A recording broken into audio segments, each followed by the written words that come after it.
दोस्तों नमस्कार, मेरा नाम है रोहित जोशी और बारामासा की टीम इलेक्शन कवरेज के सिलसिले में अभी हल्द्वानी शहर में है और हिंदुस्तान अखबार के हल्द्वानी एडिशन के संपादक राजीव पांडे अभी हमारे साथ हैं और हम राजीव पांडे से रिपोर्टर स्टॉक का जो अगला अंक है हमारा उसके लिए बात कर रहे हैं। राजीव पांडे एक यंग जर्नलिस्ट हैं और संपादक हैं, एक यंगेस्ट आई थिंक हिंदुस्तान के सबसे युवा संपादक हैं। लंबे समय तक उन्होंने इलेक्शंस कवर किए हैं अलग अलग और अभी एक संपादक की भूमिका में वो यहाँ पर हैं। राजीव जी, आपका स्वागत है हमारे प्रोग्राम में। धन्यवाद रोहित। असल में हम राजीव से कोशिश करेंगे जानने की कि आखिर इस वक्त में जो इलेक्शन का पैटर्न उत्तराखंड में है वो कैसा है और खासकर कुमाऊं में किस तरह का रुझान है, इन सारे मसलों पर बात करेंगे। हम ये समझने की कोशिश करते हैं शुरुआत में कि आखिर उत्तराखंड में जिस तरह की उत्तराखंड राज्य की पूरी अवधारणा थी उस दिशा में, और इलेक्शन एक बहुत महत्वपूर्ण मसला होता है, तो आपको क्या लगता है पिछले 20-22 सालों में उत्तराखंड किस दिशा में जा रहा है और इसकी पॉलिटिक्स और चुनाव के इर्द गिर्द क्या समीकरण है? अगर मुद्दों की बात करें तो मुद्दों को लेकर के बहुत भिन्नता नहीं है चुनाव में। जैसे कि पहले चुनाव लड़े गए हैं, ठीक उसी तरीके से इस बार भी चुनाव लड़ा जा रहा है। अभी तक सबसे बड़ी चिंता की बात यह है कि हमारा 14 तारीख को वोटिंग है, लेकिन अभी तक किसी भी पार्टी का घोषणा पत्र नहीं आया है। सभी पार्टियां अभी तक अपने टिकटों को लेकर टकराव में थी। जस्ट अभी 1-2 दिन पहले तक हरीश रावत हैं, कांग्रेस के सबसे मजबूत कैंडिडेट हैं, उनके सीएम के फेस हैं। सेम यही स्थिति बीजेपी की तरफ भी रही। बीजेपी अभी तक, कल तक भी, अब जब नॉमिनेशन वापस होना था तब तक अपने बागियों को मनाने में जुटी हुई थी। ठीक यही स्थिति कांग्रेस की भी थी। तो कहीं भी अभी तक जनता को दोनों पार्टियां क्या देंगी ये सामने नहीं आया है। सेम यही स्थिति है आम आदमी पार्टी की, जो इस बार यहाँ पे तीसरा एक बड़ा विकल्प के रूप में दिख रही है। उसने दिल्ली में क्या किया क्या नहीं किया, उसने वहाँ कई चीज़ें, उसके अच्छा एजुकेशन में अच्छा काम किया, लेकिन यहाँ पे वो उस एजेंडे के साथ नहीं है। यहाँ पर वो वही पॉलिटिक्स कर रही है जो कांग्रेस और भाजपा कर रही है। ये तो पॉलिटिकल पार्टीज़ का जो सिनेरियो है, अभी तक का घोषणा पत्र भी जारी नहीं हुआ है। 14 दिन बचे हैं आज की तारीख से, अगर हम देखें इलेक्शन वोटिंग के लिए, तो अभी तक का कोई घोषणा पत्र पॉलिटिकल पार्टीज़ का नहीं आया है। उत्तराखंड एक ऐसा राज्य रहा है जो पूरी तरह से, जिसका एक आंदोलन की गर्भ से जन्मा राज्य है और वो कुछ परिकल्पनाओं के साथ एक तरह से स्टेट बना था। उत्तराखंड आंदोलन की बुनियाद पर जो स्टेट खड़ा हुआ वो किस तरफ जा रहा है इस पॉलिटिक्स के इर्द गिर्द, थोड़ा सा उस पर बात करें।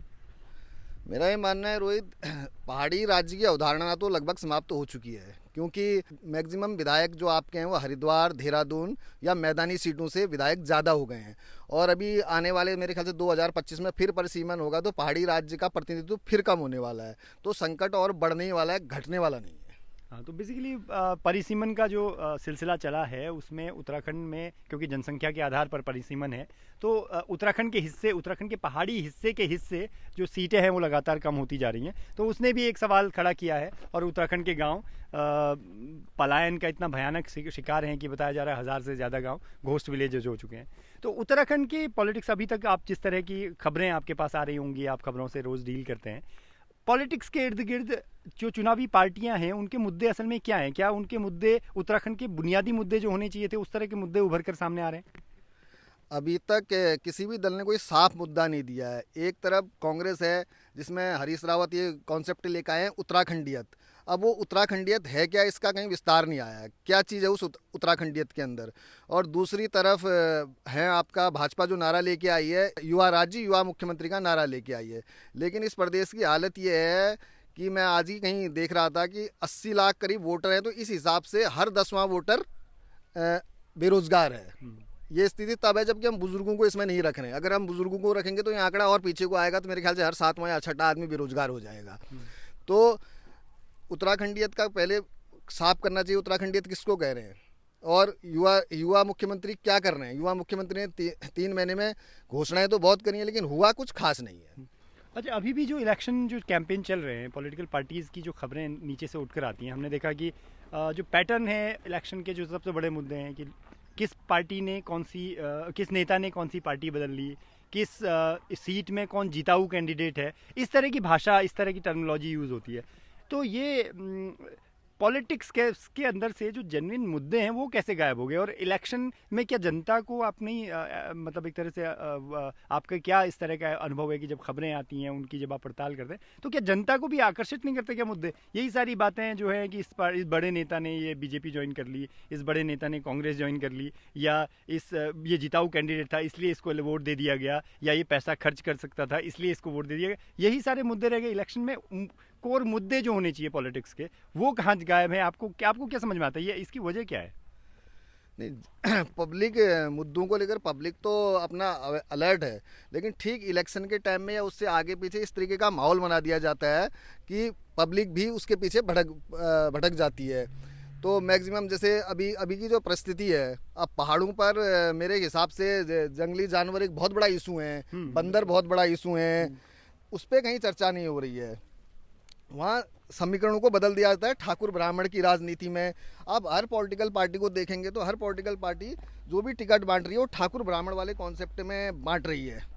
तो राजनीति पूरी ठाकुर ब्राह्मण जात पात के आसपास आके केंद्रित हो गई है उत्तराखंड में भी, इसलिए यहाँ से मुद्दे गायब हो रहे हैं। क्योंकि आप सारे कुमाऊं की खबरें आप तक आती हैं और आपको सिलेक्शन करके और फिर उनको एक तरह से अखबार को पब्लिश करना होता है। इस प्रोसेस में एक तरह से जो पूरा जो एसेंस है पॉलिटिक्स का उत्तराखंड में चल रही या कुमाऊं में चल रही, वो आपके समझ में छन कर आता ही होगा।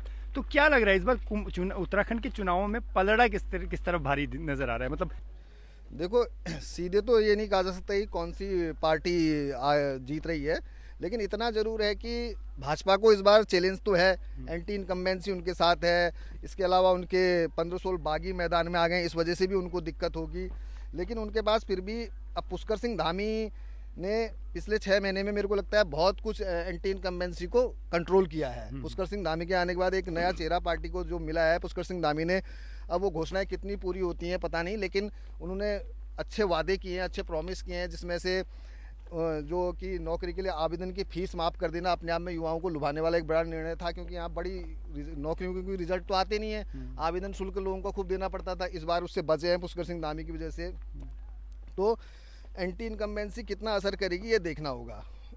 अच्छा, ये कुमाऊं में जैसे इससे पहले के चुनावों में हमने देखा, जैसे 2017 के चुनावों के बारे में तो खुद हरीश रावत को मैं सुन रहा था, उन्होंने कहा कि 2017 के चुनावों में जो पैटर्न था वोटिंग का, वो अप्रत्याशित पैटर्न था। ऐसे वोट पड़े कि जो अकल्पनीय थे। उसके पीछे एक बड़ी वजह माना जा रहा था मोदी फैक्टर को।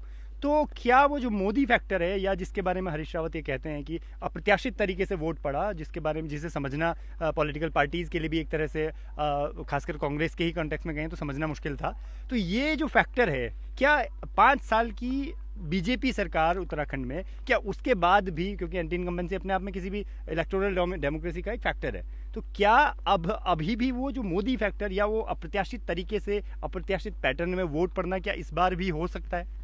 मैं पिछले बार जो कांग्रेस के समय वोट पड़ा था उसको भी अप्रत्याशित वोट नहीं समझता हूँ, क्योंकि रावत सरकार पर जितने आरोप लग गए थे उस हिसाब से पब्लिक में गुस्सा था। अच्छा। जैसे शराब को लेकर के, करप्शन को लेकर के, अब उसकी जांच खनन थी, और जो स्टिंग सामने आए थे, हाँ। वो तमाम चीज़ें थी, वो अप्रत्याशित नहीं था।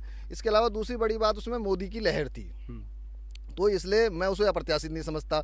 और इस बार भी ऐसा कोई अप्रत्याशित नहीं होगा। इस बार भी वोट, हालांकि इस बार मैं थोड़ा समझता हूँ कि मामूली मोदी फैक्टर में अंतर आया हो सकता है, क्योंकि इस मोदी जी की रैली भी इस बार यहाँ हुई नहीं है और बीजेपी के बड़े नेता भी नहीं आए हैं, क्योंकि पिछले बार उनकी रैलियों से भी काफ़ी माहौल बना था। तो इस बार ये तो नहीं होने जा रहा है, लेकिन बहुत अप्रत्याशित कुछ नहीं होगा, वोट उसी पैटर्न में पड़ेगा जैसे पिछली बार पड़ा था। अच्छा, जैसे उत्तराखंड में एक पैटर्न हम देखते हैं कि 5-5 साल में सरकारें रिप्लेस होती हैं, एक सरकार फिर दूसरे सरकार की तरफ, मतलब कांग्रेस फिर बीजेपी, कांग्रेस फिर बीजेपी। ये फैक्टर क्या इस बार भी लग रहा है कि मतलब ऐसा कुछ पब्लिक की तरफ से ऐसा कुछ रुझान आ रहा हो? नहीं, इस बार कांटे का मुकाबला तो है। अच्छा, मुकाबला कांटे का है, बावजूद इसके कि एंटी इनकम्बेंसी रही। मौजूदा सरकार को 3 बार अपने चेहरे बदलने पड़े मुख्यमंत्री के, और बावजूद इसके, और दूसरा आखिरी में तो ऐसी स्थिति आ गई थी एक बार कि त्रिवेंद्र रावत के बाद जो तीरथ रावत को जब लाई थी सरकार, तो उस वक्त में ऐसा लग रहा था कि अब ये खुद के गले की हड्डी बन गई और अब कैसे इसको बीजेपी क्या करे। तो उस टाइम पे थोड़ा डाइसी सिचुएशन हो गई थी बीजेपी के लिए। उसके बाद लेकिन हाँ, ये फिर उन्होंने धामी को पेश किया, तो वहाँ पर थोड़ा लग रहा था कि बीजेपी थोड़ा फंस रही है अपने गेम में। तो उससे क्या उभरी है पिछले 6 महीने में?